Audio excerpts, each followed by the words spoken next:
Thanks for coming to Politics and Life. I hope all of my freedom-loving patriots are having a blessed day. We just posted a video yesterday in regards to Diddy and the trial and the update. And now today we have another update from the same woman we reacted to yesterday. Also, I have a story about Hakeem Jeffries, which it seems he was actually involved with the Diddy parties. Not surprised. I mean, I could tell you the Clintons, the Obamas, the Bidens, who Diddy actually campaigned for, were involved with the whole Democrat Party. I'm not surprised. It's just kind of crazy that you're seeing this story be put in the forefront now, and we're going to read it together. And then after I read the story that's being told today, that was exposed today about Hakeem Jeffries, who is in charge of the Democrats in the Congress, we are going to react to 2 YouTube videos with Piers Morgan and this lady who talks about the crazy details that was released today in court. Please like, comment, subscribe. Let's get it started, y'all.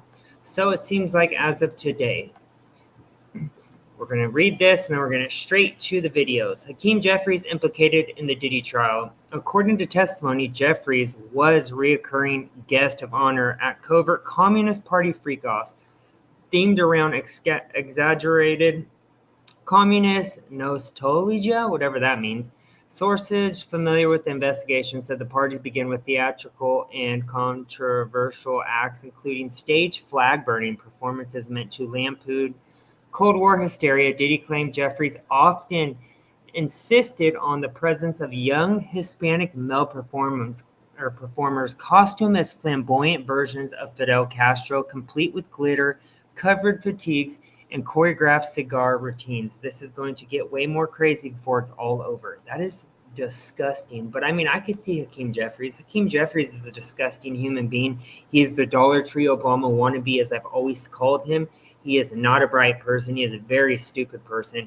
And he brings nothing to the table when it comes to helping and bettering everyday Americans in our lives. Now, let's go to the YouTube videos that I had saved today. One is from Popcorn Crime TV with Lauren Collin. Yesterday, I posted the 3rd part. Today, we're posting today the 4th part and seeing what was exposed today in the Diddy trial. Again, if you're coming from X or any other platforms, please like, comment, subscribe to my YouTube channel at California JB5460. Channel name is Politics and Life. Let's get it. Cassie on the stand, her first day of cross-examination, and I don't want to say it's super intense because Diddy's lawyer, Anna Estevea, she's doing an amazing job at being very gentle. I mean, Cassie and her have exchanged a few laughs while she was on the stand, which I thought was pretty incredible. And additionally, there's a lot of explicit graphic text that we're seeing from Cassie to Diddy and vice versa. And Estevea is saying, look, if you don't want to read these, you don't have to, which I thought was really nice. Also, when Cassie answers and it's kind of a yes or no question, Estevea isn't like, it's yes or no. She's being very, very calm and very kind. Now, what we saw like right off the bat here was a conversation via BlackBerry between Diddy and Cassie about 2.5 years into their relationship. And remember, at this point, Cassie testified during direct that he had abused her. She didn't want to do freak-offs, you know, all this stuff. And she actually said that he said, you know, I miss you already. When do you want to FO? That was Diddy. And she said, I'm always ready to FO. And again, this was August of 2009, about 2 years into their relationship. They talk about when it would be best for them. And then they talk about getting an escort involved. And then we see a text message that says, I can't wait to stare at your BBD. You guys know what I'm talking about. And again, lawyer did not make her say it out loud. There's, a lot of explicit text messages. And look, I think some of the takeaways here at what the defense is doing and what they're eliciting out of Cassie is, again, the email saying she loves him after these FOs. And don't get mad at me. Don't tell me, you know, I understand how trauma works, but I'm just relaying all this to you guys. So Cassie testified that she had to do freak-offs during her period. And we were shown an email where Diddy, for FO planning purposes, asks her when she's getting her period. And she says she's skipping it that month. Additionally, she disgusting. testified that she didn't want to be a swinger because she didn't want to see him with another woman. Well, we see an exchange where she says she has a fantasy about seeing him with another woman. And I'm paraphrasing here. She also says at one point that, quote, she'd travel anywhere to be with him. And this is while they are discussing an FO in this one message, this BlackBerry message. Yeah,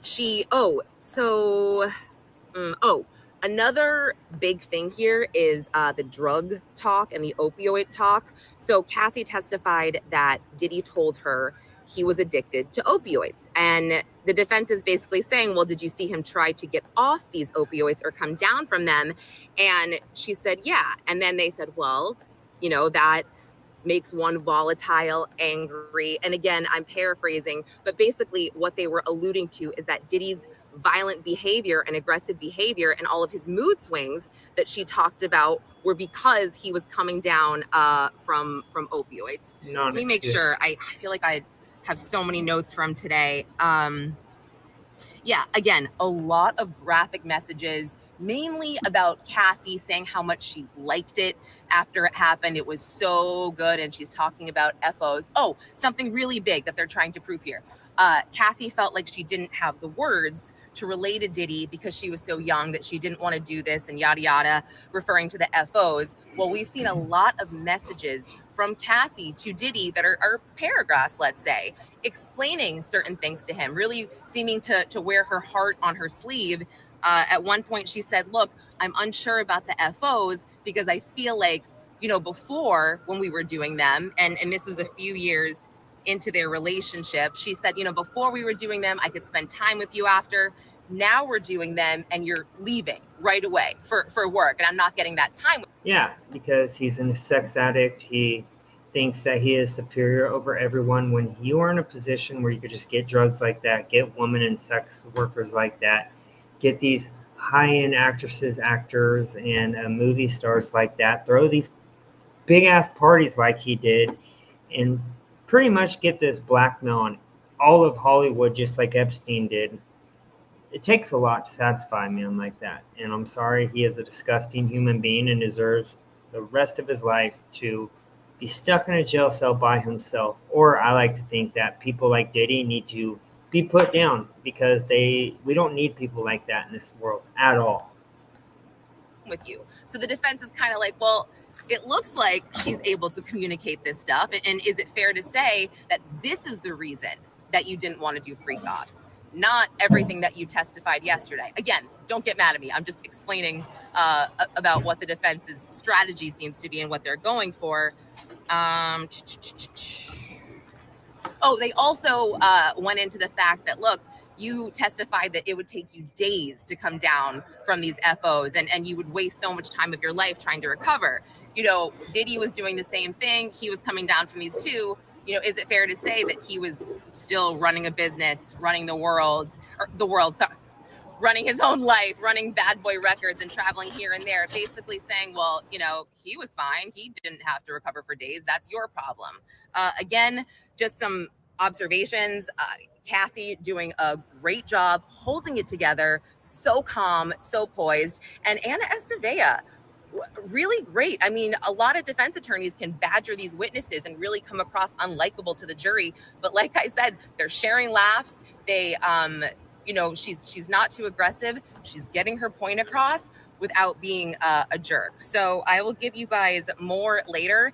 And I mean, you're probably going to see it printed on TMZ everywhere else, but these text messages are so graphic. And I just feel so bad for Cassie because she was so young, and to have her sex life just plastered, on these big screens and of course across the media world, crazy. Oh, we also saw this morning in line, we saw her brother walk in. Her husband is not in the courtroom because he can't be, because he may be called as a witness and they're getting into some things that he shouldn't hear.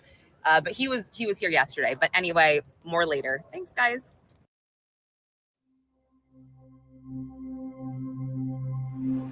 Are you being serious right now? Yeah. You'd let me interview you as Superman. Sure.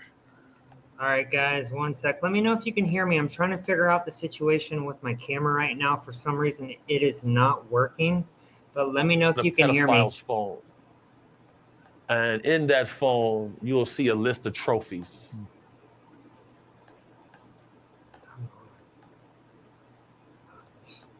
I know how this world works. After working in the industry, I converted my business to combat human trafficking. His view skewed when it comes to sexual activity. I believe it's helped turn him into a sexual deviant. I've had FBI come to my house before and tell me they found a threat against my life. Somebody didn't want me to do this interview. This is a dangerous game people are playing, and some people deserve retribution. You clearly feel that Sean Combs made people disappear. I know this situation is dangerous. I've had several attempts on my life throughout my career. Other people say that Diddy was a Fed himself, that he was on their payroll. Do you think that's a possibility? If there's smoke, there's fire, Piers. I've very rarely seen any straight dudes in this industry, man. All bisexual weirdos. I don't want to be the only straight man at the party. And what would you like to happen to him? I'll say this.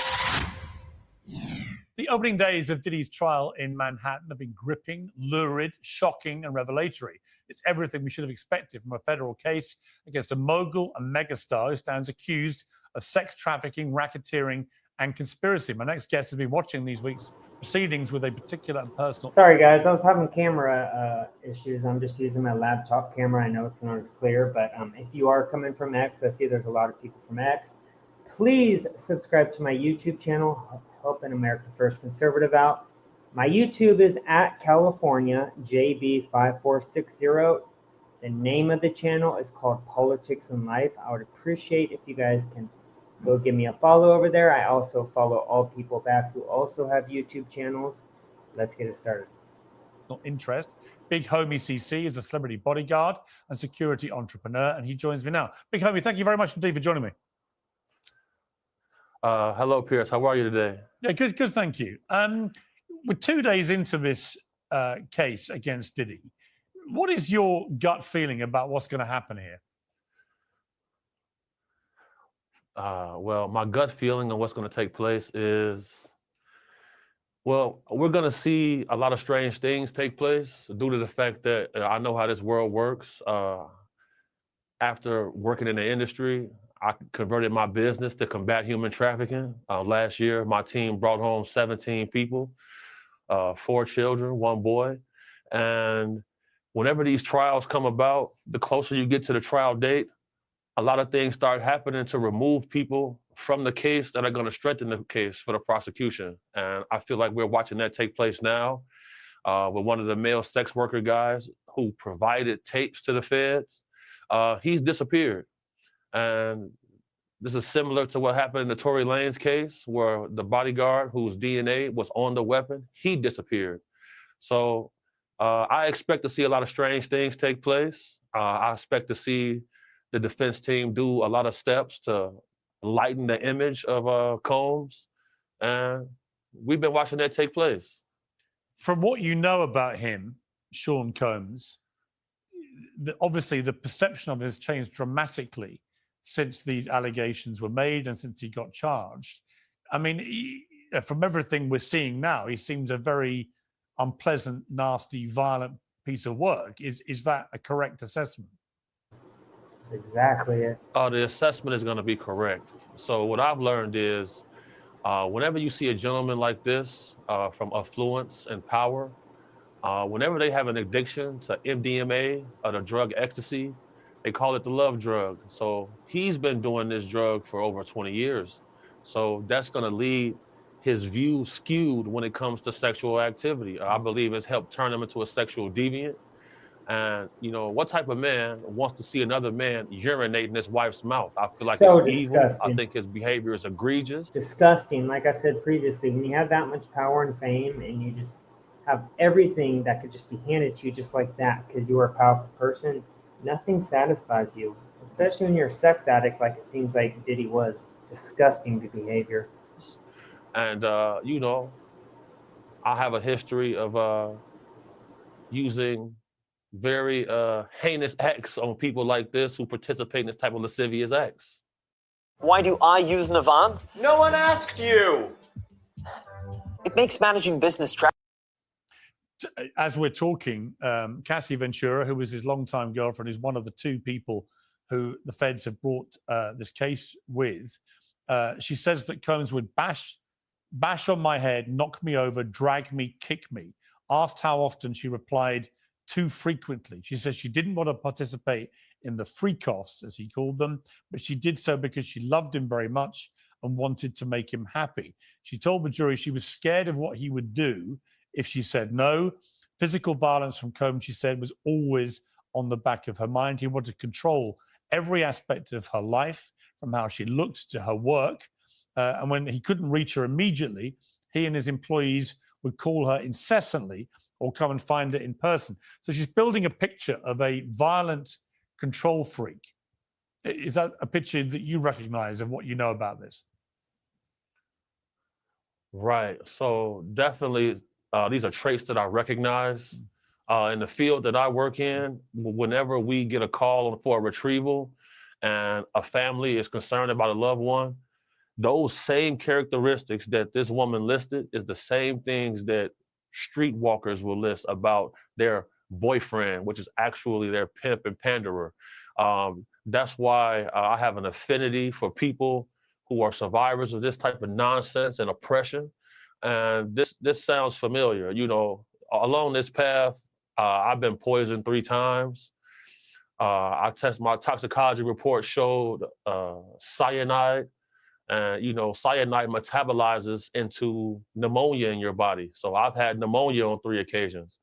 You know, and these problems didn't start for me until I started to speak out about people like this. You know, it's been a hard time to line up this interview because the last time I was scheduled to be in this interview, randomly, our car gets hit from the side by a blacked out vehicle.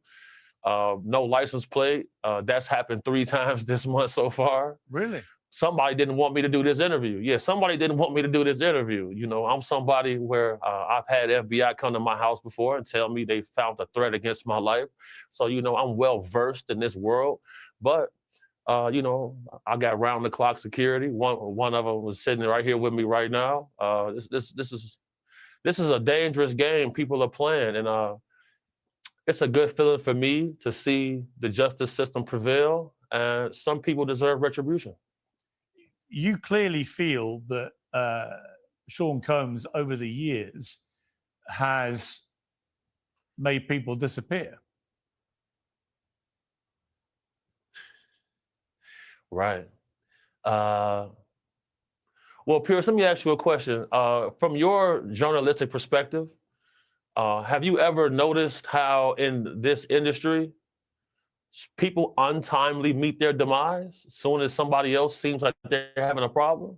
Have you ever seen that before? Well, there was, of course, the case of one of his other ex-girlfriends, Kim Porter, who died of pneumonia at a very young age. You just referenced your own situation with pneumonia that you believe was deliberate poisoning. Do you believe that may be what happened to her? Why are so many people coming down with pneumonia? Why is Jamie that Foxx. happening to everybody? Remember with Jamie Foxx as well. He's literally joked, even though I think it's serious, about what happened with him. And he was the one recording at the Diddy freak-off parties. You don't think that Jamie Foxx had information on Diddy? You're crazy, because he was the one recording, if you guys recall, just in the old videos. He had all the videos. He was the one filming all these elites at these parties that Diddy hosted. So they had to off him. What is that about? Where have you ever seen this many cases of pneumonia associated with one situation? So, you know. There were rumors. I'm not saying. Well, I was going to mention on this that there have been rumors circulating online that Diddy may have poisoned Jamie Foxx, which caused his 2023 hospitalization. In his Netflix show, he compared Combs to the devil in revealing his near-death experience after a brain bleed and stroke. He said, I say this all the time. I saw the tunnel. I didn't see the light. It was hot in that tunnel. I thought, shit, have I gone to the wrong place? I looked up the end of a tunnel, and I thought I saw the devil saying, come on. Or was that Puffy? I'm effing around, but if that was Puffy at a flaming bottle of Johnson, and no, I'm just kidding, I think that you have taken that to be a not too oblique reference to the fact that he suggested he may too have been poisoned. Jamie Foxx said out of his mouth that his partner handed him an Advil, and after he took that Advil, he woke up 22 days later. That's what he said out of his mouth.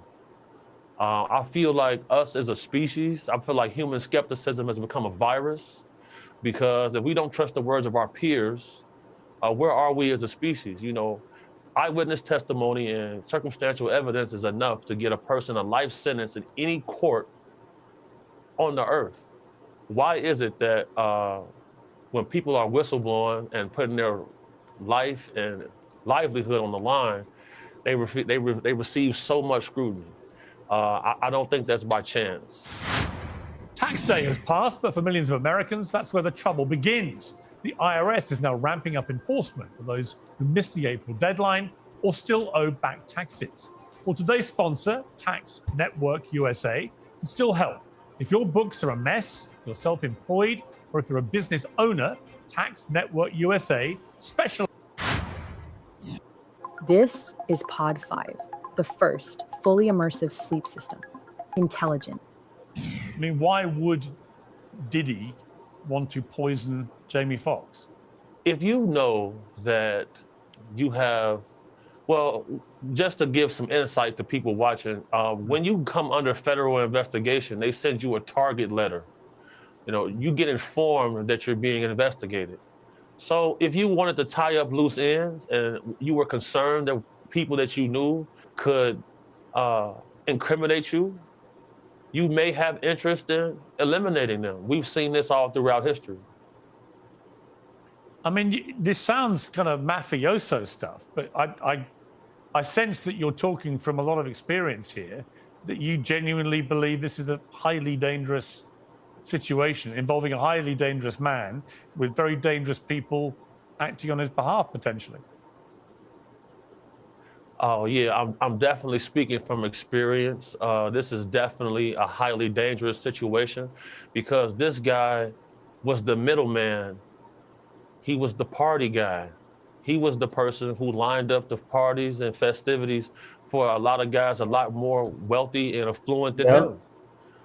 So, you know, I'm a person who believes that the Epstein's list is very similar to Diddy's list. I'm a believer in that. If you don't believe that Epstein and Diddy are connected somehow, you have got some mental issues. They had the same people, they had the same politicians, movie star, music stars. They were doing the same thing. It was all just blackmail for power and fame and to get these people to do and say what you wanted. And if you didn't do that, they would release it to the public. Just like how I started this video, Hakeem Jeffries, he is now in front of the Diddy scandal. Supposedly, he's into young men, which, I mean, we know a lot of these guys that party with Diddy were gay or bisexual. It's disgusting. And, you know, whenever it comes to protecting women and children, I'm going to be fierce. Protect the children. Big ups to my sponsor, Stallion Gear, for putting up funds to help us go out and help people. You know, I want to salute Michael Franzese because he's probably the only famous person who donated to our campaign for protecting women and children, going down to the orphanages and passing out toys and gifts. Because at the end of the day, us as men, we must learn to police ourselves in our own community, because if not, these type of activities will continue to run rampant. I know this situation is dangerous. I've had several attempts on my life throughout my career. And, you know, where there's one dangerous guy, there's a group. Yeah. You referenced earlier, I have a history of heinous acts against people who behave like that. What did you mean by that? Well, there's a lawsuit that I'm listed in where allegedly I quipped Combs about his sexual deviant activity, and I protected the plaintiff and pointed a firearm at Mr. Combs. That's what the paperwork says. They don't have their facts right, but you know, I have a reputation for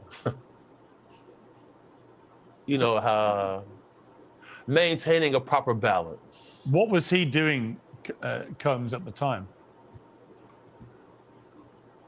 Yeah, so that's all alleged. So you know, they don't really got they don't have the facts correct with that situation. There's some sort of conspiracy going on because the same law firm that has brought this case, they tried to file this same case last year. They finally got it amended this year, and this same law firm was trying to pay me $5,000 to come talk on an interview. I turned it down, and then they filed this paperwork. You know, I firmly believe that this lawsuit was filed by people off his side to try to discredit me, other witnesses, and to try to get this current case that he's on thrown out. That's how deep this goes, because the law firm who brought this asinine case, nobody can seem to track them down. How can they have this case amended? Who has the finances to file this type of lawsuit? You know, I got to pay Ed Zappia $15,000 to represent me in a case like this while this trial is going on. Something weird is happening. But just to be clear, was there an incident where you witnessed somebody who was being abused or about to be abused or had been abused by Diddy, by Sean Combs, and you intervened and warned him to stop? Definitely. And what can you tell me about that? Yeah, definitely. Well, that's the thing. Like, you know, it's an open case, so like I can't really expound too much on that. But I've had several calls about this guy. You know, I've had several calls about his son. You know, people reaching under ladies' dresses, fondling them without asking for permission. You know, where did he learn this behavior from? Where would he learn that from? Money and power. You know, legendary Dapper Dan said he grew up, he knew Combs. Again, sorry to repeat myself. I know there's a lot of people from X watching. Please subscribe to America First Conservative YouTube channel if you haven't. It's linked on my X account. You can find it on my About Me section on my X. YouTube has been shadow banning me like never before, so I appreciate any new subscribers. I also follow all people who have YouTube channels, X channels, Facebook channels. If you want people to follow you back, I follow everyone back. Please subscribe to my YouTube channel. YouTube is at California JB5460. Politics and Life is the channel name. Thanks. His parents, and he said what's going on with Combs didn't start with him. It started with his family. The same things that I see when I'm battling trafficking cases. The most common enablers of this activity are close relatives, families, and friends. Yeah. The there are lots of rumors, as you know, swirling about Diddy and have been accelerated by what's happened to him. One of them is that he had something to do with Tupac Shakur's murder. Oh, do you that'd be believe that? interesting.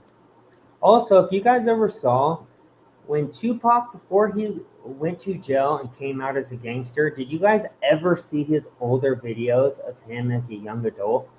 He was very, very flamboyant. And when I'm saying that, I mean, he looked really gay. And as we know in the music industry, you have to sell your soul or be gay to some certain extent these days, or bend the knee and allow certain things you usually wouldn't to happen in order to get to that pinnacle. And I'm sorry, Tupac is one of the greatest rappers of all time, but if you saw his old videos, he did come across as very gay. I think the whole gangster persona was on purpose because, as we know, these musicians are given scripts of what to say these days to push the gangster lifestyle onto the younger generations. It's all a script, it's all on purpose.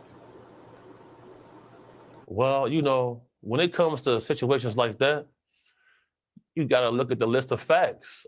There's a guy by Dwayne Keith Davis who's currently in a Las Vegas detention center.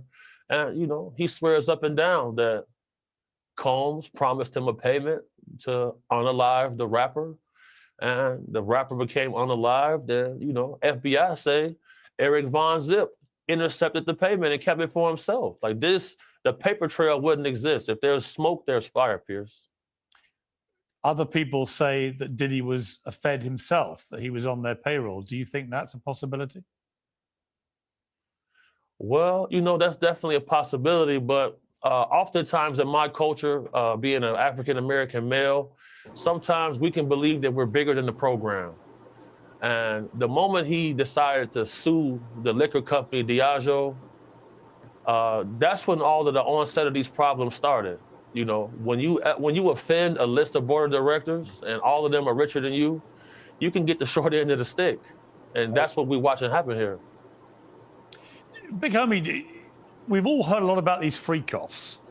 Most people I've talked to say, well, there were layers of parties that Diddy would throw. There was the public one with all the glamour and all the celebrities and stuff, and then there'd be various layers ending up in the freak-off area, and that would go on sometimes for days and was extremely depraved, involved a lot of drugs, a lot of very kinky, depraved sex and so on. What can you tell me about the freak-offs? For those who don't know anything about this world, what was it about the freak-offs that is so fascinating to people, do you think? The disgusting Been involved in an accident that wasn't your fault? Yes? You're sitting on a massive payout and don't even... There was a lot of pedophilia. These people are pedophiles at the end of the day, and they don't deserve to be free at all. Lock them all up. What people have to understand is swinger parties exist. And that's exactly the lifestyle that this gentleman lives. He's a swinger. And swingers hang with other swingers.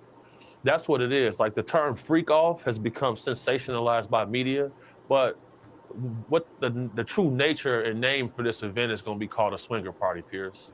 And that's what takes place. You people, partners sharing their partner, indulging in sexual acts. You know, as long as things are consensual, you know, what people do is their business. But if I'm getting a call because somebody's applying oppression on other people, that's when things become a problem. And, you know, I had sent in a video of the guy, Combs, walking around, collecting everyone's cell phone before they get onto a yacht to go party. Why do you have to collect everyone's cell phone before you go onto a party? He's collecting the phones himself. That's what I meant by there's layers to the party. You know, the first part of the event is going to be a normal socializing mixer. But, you know, when the guy comes out collecting phones, that's when things are about to get crazy. That's when somebody's cake's getting touched. This is how it goes. It's a zest apocalypse right now, man. We got to do something about this. Is there any doubt that he was bisexual? Diddy? That seems to be clear from a lot of the evidence that's come out. Oh, yeah. Yeah. All of these guys are when it comes to that. Like, I've very rarely seen. Also, there's a lot of underage kids that are not of age that are at these parties. It's very disgusting. Human sacrifice, pet sacrifice, kid trafficking, all sorts of disgusting things are happening at these parties. Any straight dudes in this industry, man. That's why I pivoted my business. Like, it's like, you know, I don't want to be the only straight man at the party. So, you know, I got to change it up. All of these dudes are, man. But all of them are. And the freak-offs, all bisexual weirdos. Right, you're painting a picture of these freak-offs as being consensual largely, although the issue of the phones is obviously significant and will be tested, I'm sure, in court. But you're also suggesting that it was everyone sort of sharing partners. But isn't the key part of the Diddy case predicated on the fact that he may have been trafficking, in other words, bringing in a lot of sex workers to take part in these as well? And that he, for example, with Cassie Ventura, was, you know, they were having, you know, male sex workers, female sex workers, and so on. In other words, it may have been consensual, but it also involved people who were not, you know, with each other, actual sex workers joining in. Disgusting. Yeah. So, you know, whenever you see the little guys, the white dudes come in with the spiky hair looking like vampires, yeah, you know, the sex workers is arriving. And at the end of the day, is it consensual if you're promising people a career path and a lifestyle and glitz and glamour? That's why I continue to say we need Justin Bieber to tell his story. He was brought to the Diddy Ranch by Usher, who was also brought to the Diddy Ranch at a young age. And No kid should be brought and put in these situations where you wouldn't bring your own kids to. For example, Usher was in an interview last year where he said he would have never let his daughter or children attend any of these parties because he saw stuff that a kid his age should have never seen. And that's why I said they are committing crimes against children, and that should never be okay. But unfortunately, the feds, the CIA, they are the ones that ran this from the top down. And you're saying, look, we're all doing it. Come join us. You party with us, then I can get you a record deal. I can get you this. That's what's going on to certain people. You know, everybody isn't being financially compensated, and that's where lies the problem.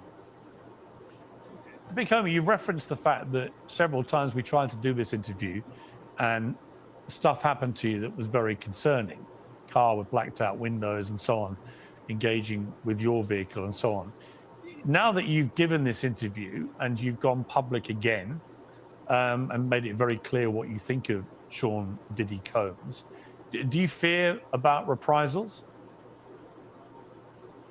No, I don't fear anything like that. I'm very, very good at what I do, and I'm trained in everything dangerous. I knew what I signed up for. I'm very well aware of the risk. You know, I'm gonna go back into hiding after this, of course, but at the same time, me as a man, you know, I'm here to fulfill my duty. God sent me to do a job, and Protect I the intend to get children. that job accomplished. Do you think Diddy would want you dead?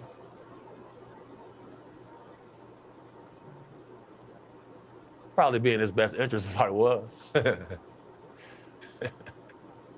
Good luck with that, though. I've been proven to be hard to kill, though. Shout out Turn Up God. Shout out to the guys. Just finally, Big Homie, there's a lot of speculation about what he may have kept on tape. And I think you've talked about the fact a lot of these guys like to keep trophies, memorabilia, you know, sort of Absolutely. souvenirs of their depravity, if you like. Just tell me about that briefly. I mean, was that part of the modus operandi for the freak-offs and everything? Yeah, so what I'll say is throughout my career path, we may end up with a pedophile's phone. And in that phone, you'll see a list of trophies. And when it was announced that he had CCTV film cameras in the house, and when the Homeland Security did the initial raid, they didn't inform the raiding officers whose home they were raiding because they had information that he might have been protected. And I'll slate it. Not my first rodeo. You know, part of Epstein's thing was to get people in precarious situations, and then you have this footage that you can use against them to be able to have your way with champions in industry and able to control policy. He does the same thing. So, you know, if you want to be able to seal a big deal and there's a guy you know likes to party, it's easy to set that up. You know, you send a guy a screenshot like, yeah, man, you had such a good time with those 2 underage girls yesterday, man. You remember this video right here? That person is going to have some incentive to help you out in what you need them to do. It's the same. We've seen this over and over. What do you think is going to happen to him? And what do you want to happen to him? Death penalty. Death penalty. I actually think he may get off. I think he might get off. I've seen stranger things take place. They offered him a plea deal of 15 years. He turned it down. That's that. At first, they were saying life. Then it went to 15 years. I wouldn't be shocked if he got off. And what would you like to happen to him? What I'd like to happen to him, you know, I'm not gonna say on air. I'll say it to you off camera, but I'll say this. I wish the worst, and I have extreme disdain for any man who wants to traffic another person. Yep. Because that is just slavery all over again. And I don't believe any one person should have dominion over another human being. Big homie CC, thank you very much indeed for doing the interview on Uncensored. I appreciate it. All right, guys, I have one more story that I'm going to transfer real quick from X. That was actually coming from 50 Cent today. 50 Cent has been trending on X today, and it looks like he is going after Diddy. So it looks like, let me bring this over. Defendant Combs, let's see, let's enlarge this. Defendant Combs released plaintiff Jane Doe's neck and then held her arm down while using his other hand to swiftly unbuckle his belts and pants before pulling out his erect bare-skin penis, which appeared to be the length and breadth of a large Tootsie Roll. So it seems Tootsie Roll has been trending on X today because I guess Plaintiff Joe recalled feeling relieved when she saw Defendant Combs' penis because she knew it wouldn't hurt as much when he raped her due to the lack of length and girth. She thought his penis was an itty-bitty ditty. So I think 50 Cent said, Sean Combs' Diddy jury trial for is finally complete. And he posted something on Instagram saying that pretty much Diddy had a small penis. Just wanted to end on that funny note, even though this is not a funny case because it involves kids and women that were trafficked. But anyways, please, guys, I'm going to release another one today later on in the evening. Please subscribe to my YouTube channel. It is at CaliforniaJB5460. YouTube has been shadow banning me very bad, and so I appreciate all the love and support I've been receiving.